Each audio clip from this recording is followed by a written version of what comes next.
Сайн мэд сонирхмод үзэгчтэй манай Бэлгийн нууц товч подкастын маань ээлж дугаар үзэж та бүхэндээ хүрэхэд бэлэн боллоо. За бид нар энэ удаадаа Монголын татварын түүхийн талаар тусгай дугааруудыг хүргэж байгаа билээ. За бид нар татварын түүхийн тусгай дугаараар ер нь Монголын тал нутагт эзэнт гүрний үеэс эхлээд татварын талаар ер нь ямар бодлого төрийн зүгээс баримталж ирсэн талаар за бид нар тус дандаа төрийн хэлсэнтэй багш. Дандаа дайн байлдаан гээл дандаа л одоо хямрал гээл дандаа л одоо улс төр гэж байхын оронд бас хажуугаар юм татвар гэдэг аягүй чухал зүйл болоод яваад байгаа учраас дайн байлдааны тэр цаавар улс доторх тий улс дотор нэг юм одоо эдийн засгийн талаар юм яваад шүү дээ нэг бодлоо тий угаасаа том улсыг байгуулж байгаа юм чинь эдийн засгийн ухаалаг бодлого байх мөнгө л хэрэгтэй мөнгөний ухаалаг бодлого тий тэгэхээр энэ үеийг бас яаж авч явдаг байсан талаар бас ярилцахаар сууж байгаа. За багштай өдрийн мэндийг хүргэе. За өдрийн мэнд хүргэе. За багш өмнөх дугаар дээр бол Чингис хаан өөд болж за өгөөд хаан синтэд суугаад за тэгээд дээрэс нь татварыг бол тогтворжуулсан гэдэг нэг та ярьжсэн тийм яг тогтмол авдаг болсон гэдэг. Тогтмол авах хэрэгтэй болсон гэдэг. За энэс цаашаа ер нь юу болж байна? За ялангуяа өгөөдөө хаан чинь хаан ширээг бол нэг 6 гэлөө багшаа. Юу? Хэдэн жил байлаа хаанд? Улсад. Гөчөө өрөө бодолтой 1229 онд өргөмжлөгдсөн. За 1241 онд ингэж талсан. Ааха. Тэгэхэд өчигдөр нэг 17 өгөөдөө юу? Тэ. За тэгээд гаргаад иртээ 1241-өөс 1229-ыг асаадах. 1241-ээс яг ингэж хасгсан чи ямар толгой гацтай бэ? За ямар ч үсэн энэ жилүүдэд бол хаан сууж их хааны одоо бараг ер нь 20 жил биш. Тийм байна 20 жил байна. 22 20 жил. За энэ үед бол татварын талаар ямар бодлого баримталж яваа. Ялангуяа одоо бол нэг өгөөдөө хааны үед чинь наран жарах наран ургахаас наран жаргах газар бүх одоо газар нутгийг мөнх тэнгэр гагцгүй биднээ заяаж яа гээл. Тий, тэгж байгаа шүү дээ тий. Тэгээд нөгөө нэг 408 зогс руу аяндаа хийгээд мэдээч одоо ялтчгүй олон газар орныг эзлэн суугаад тэндээ тамаач суулгаад за тэгэл нөгөө татварын бас ингээ юм явах нь ойлгомжтой. Тий. Тэр талаар ер нь багш ер нь юу байна? Юу байсан бол тэгээд түрүүн би нэг хэлсэн шүү дээ. Ер нь бол өгөөдөө хааны энэ татвар бол ер нь засаглал нь Елочд цаад одоо энэ үргээ гүйцэтгүүлж байгаараа гэд өгсөн. За тэгээд бас хамгийн хэцүү нь өртөөний алба байсан гэж би хэлсэн. Тийм болохоор өртөөний албыг хаан өөрөө хувийн сангаас хөрөн гаргаад бас мөн агт морд хонь ямаач гэдэг юм уу тийм бай ингээд хүнс залгуулах тэгж ингэж одоо хааны сангаас тодорхой хэмжээний хөрөнгө таслаад өртөөний татварын дарамтыг л хөнгөлөх аргыг бол чадан ядан хаан өөрөө бас гүйцэтгэжсэн. Энэ бол хааны сангаас гүйцэтгэж байгаа зүйлээ. Өртөөг журмалцсан шүү дээ. Дурын хүн болгон гэж өртөөгөр явахгүй шүү. Энд чинь хааны буухай явж байгаа газар шүү дээ энэ чинь гээд. Тийм болохоор зэрэг өртөө бол маш тийм хатуу журамтай байсан. За тэгээд өгөөдөө хаан бол нэг тийм баримттай байгаа. Согтуурал ба санхүүгийн нэг тийм татвар гаргасан. бас уу. Нэрээ нөгөө нэг ноёд одоо ялж байгаа юм бэ? Одоо яах вэ? Хөлчөөрөх нэ. Одоо Монголын эзэнт гүрэнд хэлж байгаа цэцэглэл мандалтынхаа хөгжил дэвшлэргүй явж байгаа. Монголын маань эхэстэй сар оримд байгаа эхэстэй эц яах вэ? Биднийг ер нь дийлэх ус хаана байгаа гэж одоо ингээл ууцгаасж байж болно шүү дээ. Ямар сайндаа юу лээ? Сүмийн лам нарыг хооронд нь мэтгэлцээ явуулсны дараа гараад бүгдээрээ архицдаг. Тэр өөр шашин башин гэх байхгүй. Шашин нь юу н холилдсанстай архитектурыг рубрик харчаад энэ одоо яаж уудаг ламнартай вэ? Энэ одоо ямар архич ламнартай газар вэ? Нэр яг та нөгөө рубрикийн тэмдэглэл дээр гардаг шүү дээ. Тий. Карпини дээр бас Карпини Монгол ярьдаг шүү дээ. Эхлээд Карпини ярина. Тий. Энийг хардаг шүү дээ бас. Карпини харсан, гайхсан. Рубрикийн үед чинь бүр баярлал ингээл өөрөө мэтгэлцээнд нь орж исэн хүн чинь рубрик байхгүй. Тэгээ нөгөөд нь архитал гэлдэг. Тий. Тэгэхээр чин зэрэг ер нь энэ за энэ согтуур бол одоо Эзэн хааны үед бол ер нь хүндрэлтний удирдлага, ер нь хүндрэлтэн байгаа цагтын тодорхой хэмжээний энэ алкогол буюу те арх согтууруулан ундаг, нээснээс гошир бас амсдаг, хэтрүүлүүл яах вэ? Хөлчүүрхэхээр яах вэ гэд. За тийм болохоор зэрэг энэ өгөөдөө хаан бол өөрөө бас их өгөөмөр зантай хүн. Түүхэнд ингэж бичигдсэн байна. Тэгэд төрийн сангаас иргэдийн өрийг өөрөө төлж исэн тийм хэд хэдэн баримттай. Иргэдийн татварыг энэ чинь ийм юм байна. Алтан улсыг эзэлчлээ гэхэд алтан улсын худалдаачдтай очиод эсвэл одоо энэ жууд худалдаачин, араб худалдаачин, перс худалдаачин шиг юм уу? Очиод нэг бол очиод газар тарианаас нь очиод гурил будаа тудраг зээл авчдаг. Буцаагаад өгч чаддгүй. Ийм асуудал гарсан. Энэхээр яг манай яг малчин ард түмэн маань бас юм өрөнд ер нь ороод байдаг. Энэ монголчуудын нэг юм сонин зам байна. Зээлч. Чи зээлч чадах уу? Нэг тийм хэрэг чи зээлч чадах уу? Манай дараа нь олчихно. Бат. Чолч чадах уу? Чи зүгээр өнөөдөр яг тэднэр яг яаж игээд олчих чадах вэ? Гэхдээ нэг ийм зан нь ингээд одоо байсаар байх юм. Нэг ядаргаатай. Очоод явахдаа нэг мөрөөрөө ажиллаж исэн хөдөлмөрлж исэн тариачтаас мөн худалдаачтаас юм авчдаг. Тэгээд нөгөөдөл нь одоо өгч чаддаггүй. Тэгэхээр чин зэрэг Монголын эзэнт гүрний ард түмэнтэй худалдаа хийхэд зарим нь ер нь хэлсэндээ байхаа боллоо. Зээс өрөөхөө болж эхэллээ шүү гэж худалдаачдын дунд яриа яригадад ихсэн. Худалдаачдын удирдагч, худалдаагчдын ахлагч нарын дунд ч гэсэн ийм үйл явдал бас их нилээн үзэгдэж эхэлсэн. Таалнуудагт очих юм бол тэр их хааны тэр пайзын гэрээг аваад хаадын загсан имийг нь хаанаас мөн тэр ортох гэдэг имийг нь хариуд нь аваад явжээ. Тэр таалнуудагт байгаа тэр энэ малчин айлууд бол ер нь их хэрэггүй дээ гэсэн тийм яриа яригдчих эхэлдэг байхгүй. Итгэл алдрах нь шүү. Итгэл алдрах эхэллээ. Итгэл алдрах юм бол худалдаач ирэхгүй. Ирэхгүй бол тэгнэ. Тэгэхээр өгөөдөө хаан өөрөө нөгөө хин зээлсэн бэ? Чамаас хин торг зээлсэн, хин сав суулга зээлсэн, хин одоо цай зээлсэн ч гэдэм үү? Хин тийм зээлсэн гэж асуугаад очоод тэр хүнээс чи яагаад өгөхгүй байгаа юм бэ зээлчихэд. Хаан юм асууж байна.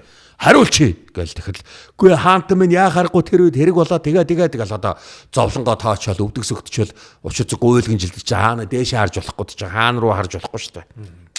За энэ хүнийг одоо өрийг нь төлөхөөс гээд маш олон жишээ. Өмнөөс нь өрийн төлж эхэлчихсэн байна. Өгөөдөө хаан. Ард түмнийхээ өрийг төлж байгаа хаан ер нь хүний түүхэнд ер нь байсан уу? Мэдхгүй. Анх удаага л ийм сонсч ийн яг үгүй бол тийм. Тэгээд бүгд зээлчээд бүгд өрөнд оруулаас хэцүүе. Харин тийм л. Ер нь бол нэг ийм зөөж өгчтгөн ч байсан бах те бас. Тийм өгчтгөн байсан. Голрогчт нь байсан л бах. Тийм байна. Тэгэд одоо усал юм чинь. Тэгэхээр энэ бүр өртөө болсон Монголын ноёд хүртэл байсан гэдэг байгаа байхгүй. Ихэс дээц хүртэл байсан. Ядч чад ард түмэн ч байсан юм байна. Нэг хідэн ихэс дээц бас өрт тавьчаад. Өнөө өөрөө дарч чаддаг.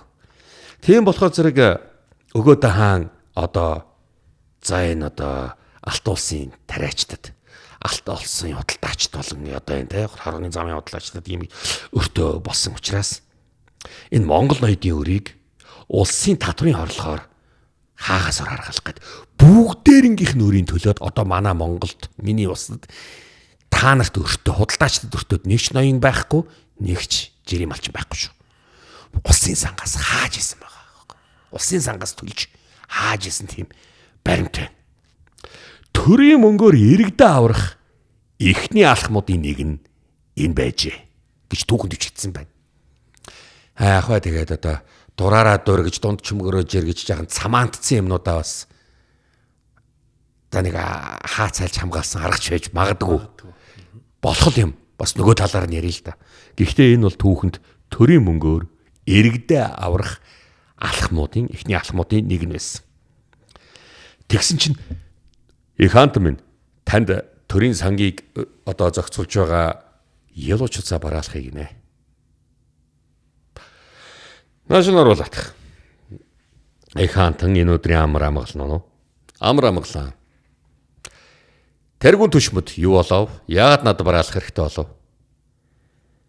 Би танд нэг юмыг хэлнэ.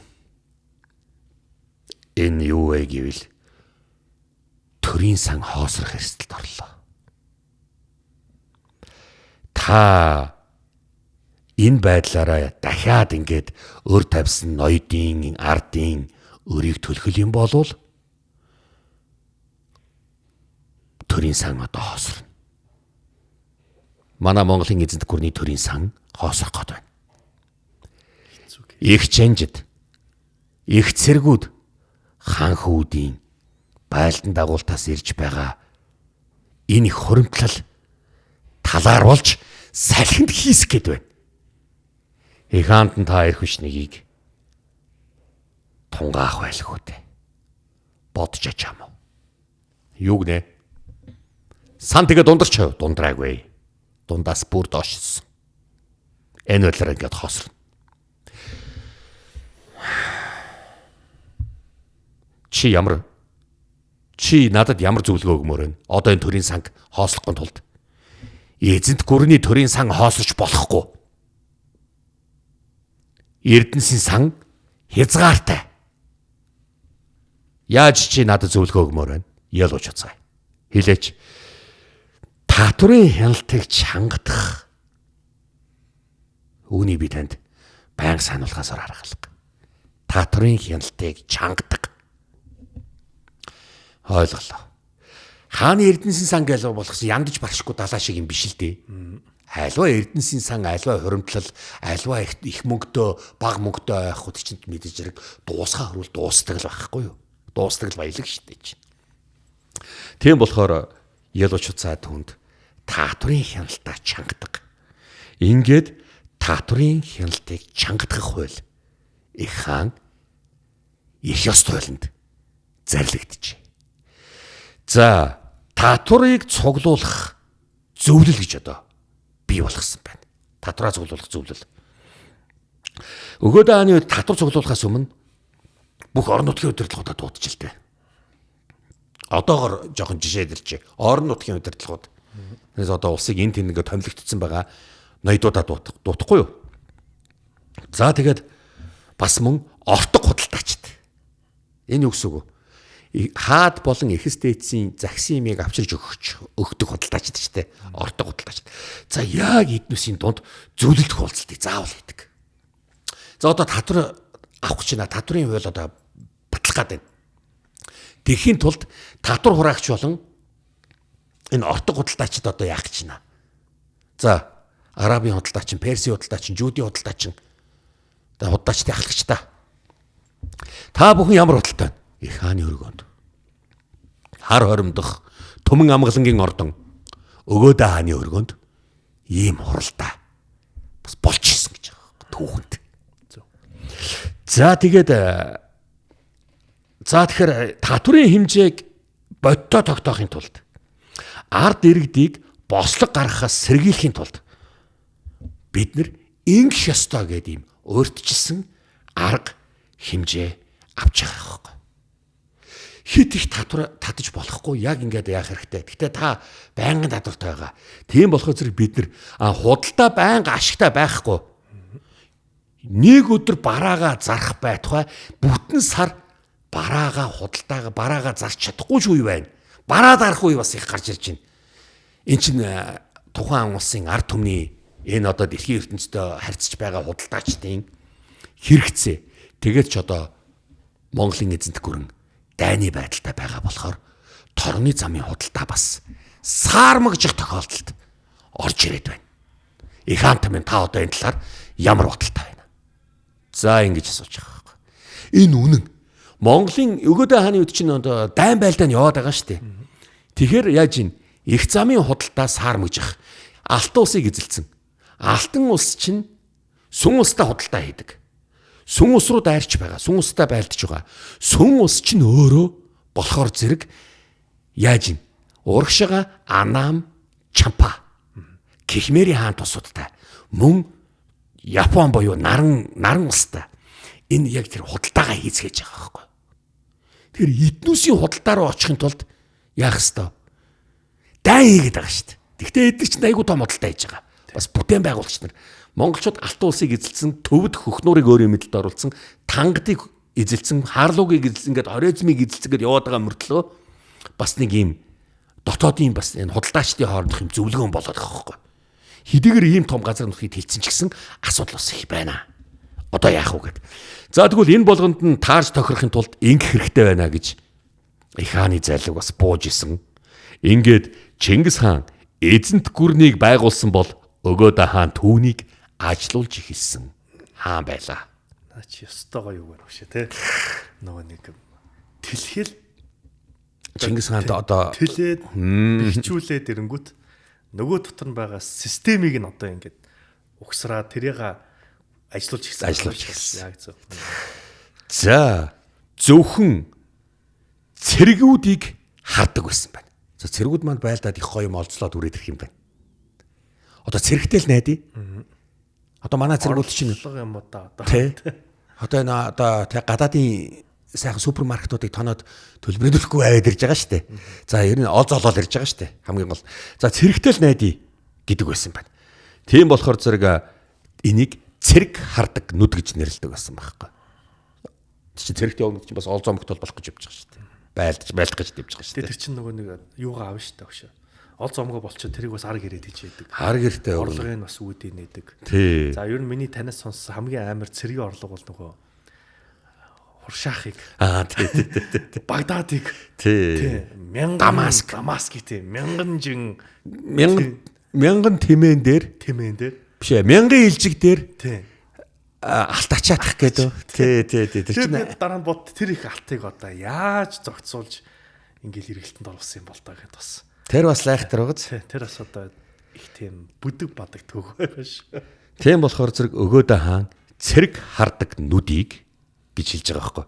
Цэрэг хардаг дүүндэлчдийн нүдийг тоо, данс, мөнгө рүү чиглүүлжээ гэж одоо түүхэнд бас бичигдсэн байна. Цэрэг хардаг нүдийг тоо, данс, мөнгө рүү харуул тоглосон.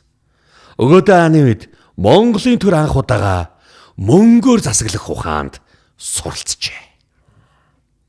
Цэргээр засаглаж байсан шүү дээ. Одоо мөнгөөр засаглана. Өнөөдөр дэлхийн ертөнцид ер нь юу засаглаж байгаа? Ер нь санхүүгийн тогтолцооч шүү. Мөнгө тий. Мөнгө. Банк санхүү. Ер нь бол зах зээл одоо байна. Тэгэхээр өнөө ер нь мөнгөөр засагладаг юмыг манай өгөөдөө хаан яа хийгээдсэн юм биш. За одоо энэ биш. Энэ жүүдүүд мүүдүүдийн те одоо энэ юу гэдэг энэ Рочилд за мэдгүй энэ жүүдүүдийг одоо би одоо яах. Гэхдээ энэ цэрэг хардаг нүдийг те тоо мөнгө рүү харуулж чиглүүлсэн гэж байгаа байхгүй юу? Цэрэг хардаг нүдийг. Тэгэхээр яаж юм? Өгөөдөө хааны үед Монголын төр анх удаага мөнгөөр засаглах ухаанд суралцжээ гэж байгаа байхгүй. За тэгэхээр энэ өгөөдөө хааны үед мөнгөөр гэдэг чинь мөнгө гэдэг юм чинь арай өөр болж харлаа штэ. За мөнгө гэж нэг юм байна. Цэрэг чинь бүр ганц энэ баялагын татврын баялагын хуримтлалын нэг хэсэг юм байна. Бас мөнгөөр харж болт юм байна. За ингээд өгөөдөө хааны үед байлтахаас засаглах руу шилжсэн. Тийм хамгийн гэгцэгтэй үе байлаа. Монголын эзэнт гүрэн өөрөө дайн байлдаа хийхээс засаглах руу шилжсэн. Хамгийн гэгцэгтэй байлаа. За түүний татврын бодлогыг одоо хамгийн чухал хэсэг бол одоо хар ойрон хотын эдийн засаг Юлий Чуцайгийн одоо реформ болсон гэж байгаа юм. Татврын реформыг өгөөдөө хааны үед тэ мөнгөний реформыг Юлий Чуцай хийсэн байна гэж хэлж байгаа юм. Хар хором дэлхийн татврын банк одоо төв банк болж уурж байгаа байхгүй. Одоо дэлхийд ноёлж эхэлж байгаа юм чинь дэлхийн төв банк нь л одоо Монгол болж таарал хар хором болж таарал да. Тэгээ тэр чинь бас газар орон болгоноос дайн явуулц. Дэлхийн банк ер нь Монголд байсан шүү. Анхны хөлбөр хэм үү юу гэх юм. За тий ер нь бараг ер нь анхны хөлбөр дэлхийн төв банк. За тэгээд өгөөдөө хар хором хотыг улам ингэж хөгжүүлээд татврын орлого хаашаа очих нь тодорхой болгоод авсан байна. За тэгээд татврын агуулгууд гэдгийг байгуулсан. За энэ хар хором хотын эргэн тойрон татвараар цугласан өөр тариа торг дурдан үнэт идэлэл хадгалах асар том агуулгуудын сүлжээ үүсгэсэн. Одоо контейнер л өрөөд исэн юм уу? Одоо хайш юм бэ тийм ээ. Чи түрүүн хэлсэн шүү дээ. Баахан гэрүүд байсан гэдэг. Их том олон хантай гэр барьчаал агуулах болгоол явуулаад байсан байх магадaltaй байна. За тэгээд хамгийн гол нь энэ олон улсын мөнгөний урсгал болж эхэлсэн гэж байгаа юм. Олон улсын мөнгөний урсгал болж эхэлсэн. Хар хором дэлхийн өнцөг булан бүрээс татвар цугладаг газар. Баялаг цугладаг. Дайн байлдааны олз болон татвар ингээ цугладаг газар болсон. Яг энд тухайн үеийн одоо нүдээр үзэгчийн хэлснээр гэж байгаа. Тэр түүхэнд ингээ бичсэн байна. Энэ би энийг Хятадын юунаас олж авсан шүү. Энэ судалгааг Хятадын судар бичгээс олж авсан шүү. Хятад арай худлаа хэлэхгүй байлгүй дээ чинь айгүй сайн судалж байгаа юм чинь. Тэгэхээр энэ яаж ийн? Дэлхийн өнцөг булан бүрээс хурж ирсэн Хятадын торго, Персийн хевс, Оросын ангийн арьс, одоо Руйсийн ангийн үс арьс бүгд энд цугларч буцаад цэргийн зардал болон өртөөний санхүүжилт болоод задардаг байлаа гэж бичсэн байна. Зарцуулт нь явагдаад байна. Одоо ингээ зарцуулж байна. Худалдааны хөнгөлөлтөй болгох хуулийг их хаан өгөөд их ёс хуулинд зарлагдав. Хар хоримдэрсэн худалдаачдаас авах татварыг өгөөд хаан зориуд баг болго. Худалдаачдын татварыг баг болго. Бүр зориуд баг болго гэж өгөөд хэлсэн байна. За ингээд одоо зориуд баг байлгасан чинь дэлхийн бүх бараа бүх худалдаачид чинь хар хорим руу давхад ороод ирдэг. Одоо энэ юу юм бэ одоо офшор юм ааш. Нөгөө юу гэдэг чинь багш. Нөгөө чөлөөт худалдааны бүс гэдэг шиг юм болсон биз дээ. Free trade zone тий. Чөлөөт худалдааны бүс. За ингээд бүх бараа урсан ирдэг эдийн засгийн дэлхийн бүх худалдаа, мөнгө, санхүү, бараа урсан ирдэг эдийн засгийн соронзон бүс бол хар хорин хот болжээ. Түүхэнд гэж бас бичигдсэн байна. Өгөөд хааны одоо энэ хуулиар Елуч цаагийн одоо авардаг бодлого гинэ. Татварыг аврах бодлого. Одоо татвар бол амь аврах бодлого буюу татвар бол амь нас гэж Елуч цаа одоо ингэж бичижсэн байна. Елуч цаагийн одоо хийжсэн ажиллагаа. Өгөөд хаан татварыг түүхэнд за ер нь бол Монголын ноёд одоо Алтан улс эзлэгдээл одоо хоризм эзлэгдээл ингээл баахан одоо улсыг эзэлчихэд Монголын ноёдууд хамгийн дөрөвд газар нутгийн бэлчээр болох гэдэг байсан юм байна. За танаа энэ Алтан улсыг эзэлсэн. Хатанголын айс аавыг бэлчээр болголоо. Гэхдээ бид нар тариад олон юм битээ яриад. Гэхдээ энэ чинь уул нь одоо шар мөрний иргэншил үүссэн. Одоо бид нар яас одоо явцгаа тариачдыг ойлуулаад явуулах жишээ тийм болж гэлж илтэй. Бэлчээр болох гэдэг. Хоризмыг эзэлж авчаад хоризмын сайхан бүр тэр газар нутгийг чинь бүр бүгдийг бэлчээр болгоно гэж дайрч тууж бүр өөрсдийнхоороо зөрүүлж муухарлах асуудал их гарч ирж илтэй. Буруутгаад хэрэггүй. Нэгдүгürt дийлсэн. Эзэлсэн хүн. Эзэн хүн. Хоёрдугаарт эдийн засгийн мэдлэг нь бэлчээрээс өөр юм байгаагүй юм. Хоёрдугаарт. Гэхдээ бэлчээр болгоно бусдын эдийн засгийн урт нь байд байхгүй болчиход байгаа байхгүй. Ингээд суурин иргэдийг хядаад хот тосхныг нь нураая гэсэн санал цэргийн зөвлөөс гараад ирсэн байна. Хадан голын айс ав газар болон согдын гол. Сэр дарья амуу дарья мөрөн. Бид нар бүр цаашаа ярих юм бол өчтөчнөө олон урсж байгаа гол мөрөн бүгднгийн бэлчээр болгоно. Тариач тийж алж чадна. Тэр ер нь бид нарт хэрэггүй. Бид нар малаа адгуулад олон болох жоохон л бидэнд хэрэгтэй. За энэ цэргийн зөвлөлөөс гарсан. Ингээд их хааны их хуралдаад төрийн зөвлөлд ярилцчихлээ. Елуч цаа. Энэ зөв үү? Юу гэж бодож байна? Хаант минь. Елуч цаа ганцаараа ер нь бол биднүүсийг эсэргүүцэж болно л доо. Гэхдээ бид их хуралдаа гэдэг чинь олонхороо шийддэг юм чинь бидний хар зүг болно. Елуч цаагийн үгийг сонсох хэрэгтэй. Елуч цаа үгээл.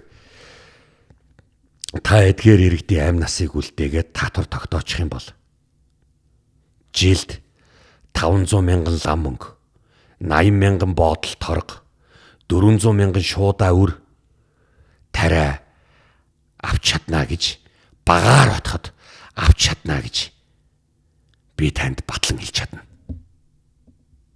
Ярих нэг хэрэг. Хийх нэг хэрэг шүү дээ.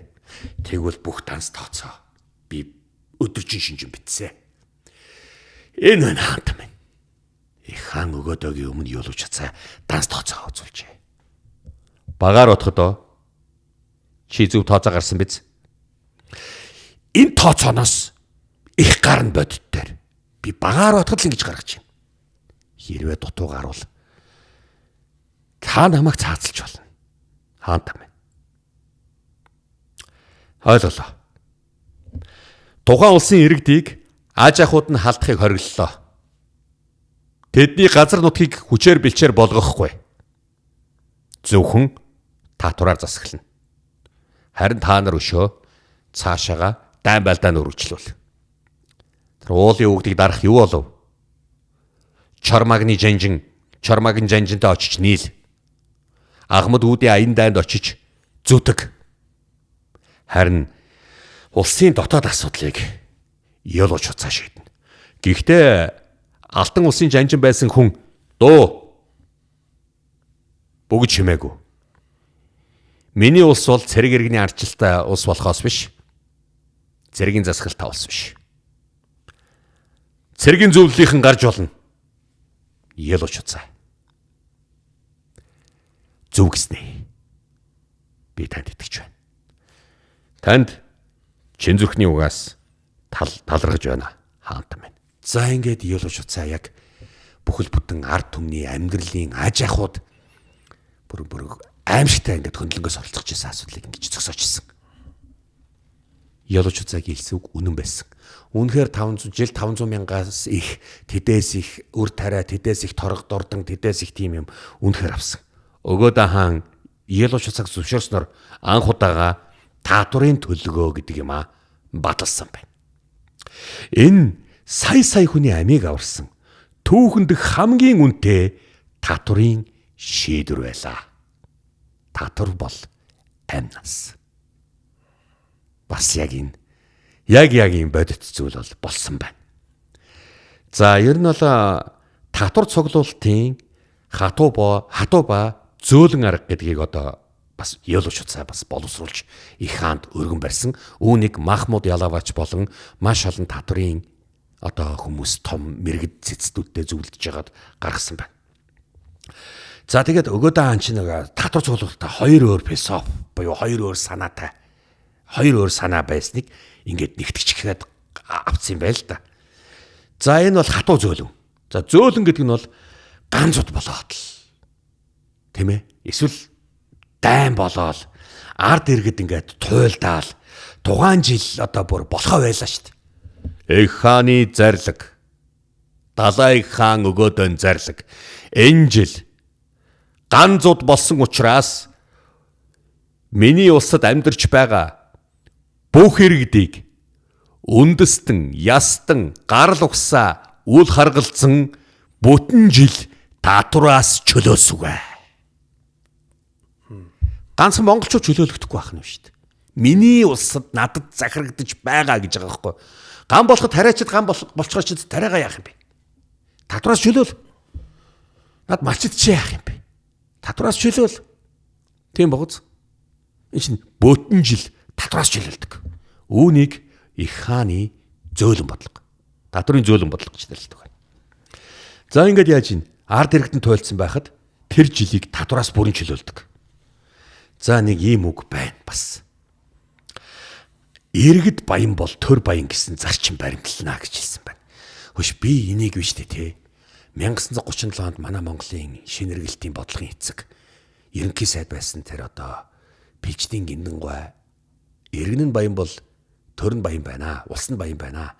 Тиймээс баяжигтун гэсэн ураа гаргаад явж исэн гэдээ би уншиж исэн байхгүй. Данзан юу юм биш үү? За данзан бодоо одоо энэ. За иргэн баян бол юу илээ гэл. За гиндан ч ингэж хэлж исэн. Гэхдээ гэтэл иргэн нь баян бол энэ төр нь баян гэсэн нэг ийм зарчим энд явагдаад байна. Хиний амнаас гарч ба. Өгөөдөөгийн юу? Махмуд Ялавач юу? Эсвэл ялууч уцаа юу? Хиний амнаас вэ? За ямар ч хэлсэн хинийний амнаас гарсан байж болно. Гараагүйч байж болно. Би ойлгоё энийг.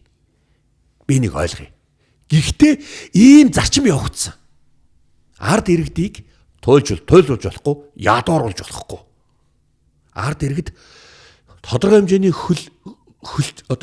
хөлстэй ч юм уу хөлс хүч хөдөлмөртэй буюу хөлжсөн байгаа тохиолдолд тухайн төр бол бас л ядуурдаг юм байна гэдгийг. За хатуу бодлого гэж байгаа байхгүй. Саях бол би зөөлийг хэлчлээ. татвар цуглуулах ёстой төшмөдүүд мөнгийг дундаас нь ингээд завшаад ард иргэдэд одоо хууль бусаар дарамтлал одоо үзүүлж магадгүй л та. Би хааны татвар хураагч байна. Тэдэг хураана гэсэн аль үгснээ илүү хусчдаг. Ийм тохиолдол болохоор эн чинь улсал юм чинь болно.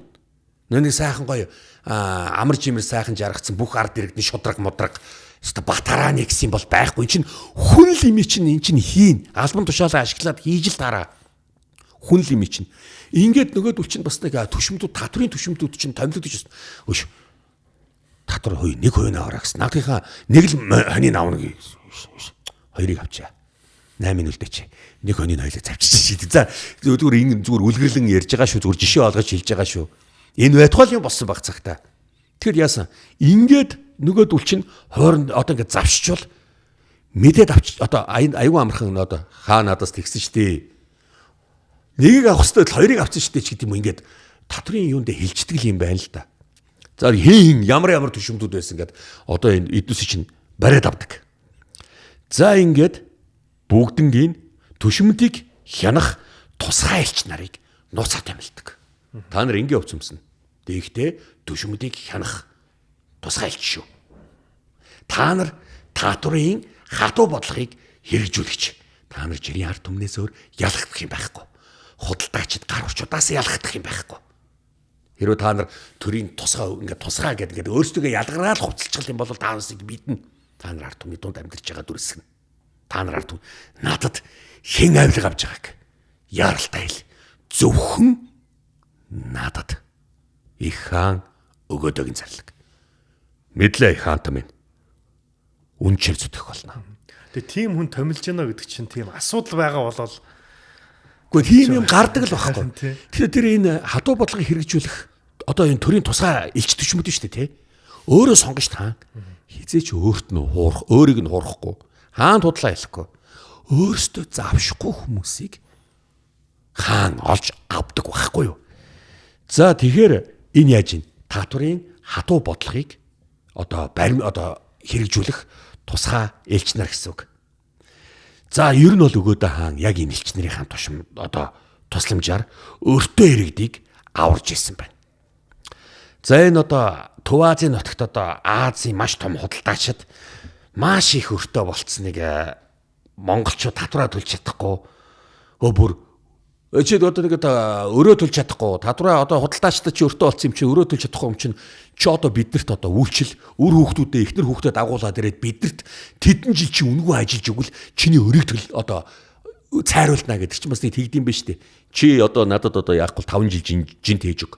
Тэгэд чи надад өрөө чи цайрна гэж яг энэ шиг яг ийм байдалд бас хүмүүс ингэж орж эхэлсэн байгаа байхгүй. Худалдаачдаас юм зээлчээд. Тэр чи өгөөдөө хааны соногт ирж илдэ. Ийм болоод худалдаачдын ч зөвөө. Яагаад гэвэл тэд нар ч өөрөө худалдаачдаас зээлээд үлж чадахгүйсэн юм чинь. Тэд нар өөрсдөө худалдаачдын яах нь худалдаачдын асуудал шүү дээ гэдэг. Тэгвэл улсын эрдэнэсийн сангаас бүх иргэдийн өртөө бүх иргэдийн тооцоо гаргах. Ингээд бүх иргэдийн өрийг худалдаачдад нэг бүрчлэн төл. Хаанта минь улсын эрдэнэсийн сан энэ удаа хүрнэ. Харин дахиж ингэж хамаагүй өр тавиад авах юм бол хоёр дахь удаага өрөнд орох юм бол өчиггүй цааслаарай. Ойлголоо. Их хаанта минь. Хаан ард иргэдийн дунд хаан бол биднийг татвараар шулдаг хүн биш ээ. Харин зовлонгоос аврагч гэсэн итгэлийг төрүүлдэг. Төрийн нэр хүндийг асар өндөрт гаргадаг байжээ. Саяын энэ хааны энэ бодлого. За энэ нөгөөдөө хаан ч бас нэг иймэрхүү юм бас нэг явуулж ирсэн байна. Ясаахт зөрөгтэй энэ өгч нэг бодлоо. Нэг удаа зээлээд хаан төлчихөж байгаа байхгүй юу? Хоёр удаа хаантаа би дахиад өрөнд орцоо. Дахиад миний өрийг төлөөч өгвөл цаазлна. Хэцүү юм те өгч нэг бодлоо. Үгүй эн чинь нэг удаа харж үзье. Тийм л байна л да. Байнга ингээ хүн болгон байнга ингээд байвал яах юм? Тэгэл хаан нь өмнөөс нь төлж идэг. Уучлаарай. Хаан гэдэг чинь бас нэг дураараа дургиж баярхсан иргэний баярхсан хүний өрийг өөрөө очиод төлж идэг хүнч биш. Хаан гэдэг статусыг бас ойлгоно шүү. Хаан бас хаан нэг удаа тус болно. Хоёр дахь удаага өр тавиад худалдаачдад өртөө очвол яах вэ? Цаазал. Зөв. Гэр бүлээр нь цаазал. Бас амар байгаа. Энд чинь өөр удамд нь бас дахиад ийм юм болно гэсэн бодох та.